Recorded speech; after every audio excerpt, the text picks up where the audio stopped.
ใจได้พบนางหรือสวรรค์สรรสร้างเปิดทางให้มาพบกันถึงมีอายมีคุณที่อย่าได้ไหววาน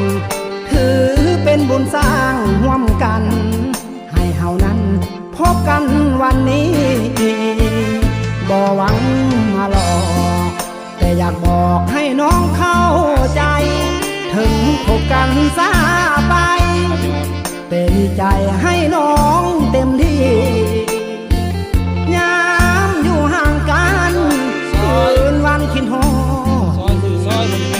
อยากได้เป็นคู่ชีวิตแต่อ้ายมีเจ้าของแล้วถ้าว่าน้อ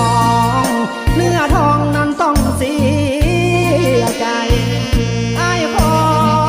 อภัยอย่าได้โศกเศร้าโศกาวันใดคิดฮอดให้จะหยอดเบอร์โทรมาหา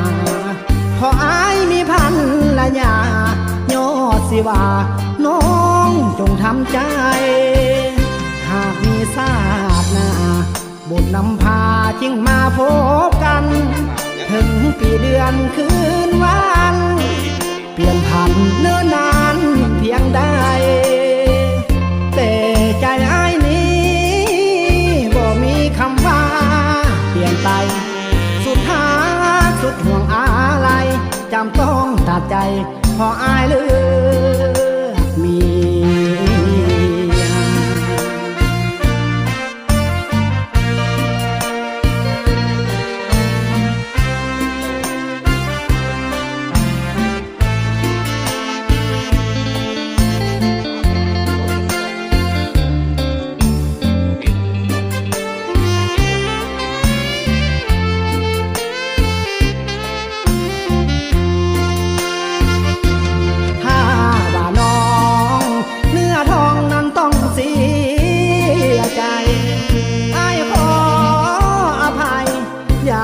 โศกเศร้าโศกาแต่ไข่หมดแดงมันมีเลยเนาะไข่หมดแด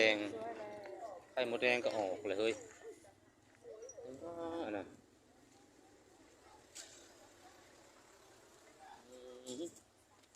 ตลาดซีปูนทุกคนเลยพักนางหยาตัวหนูตัวเขียดหมู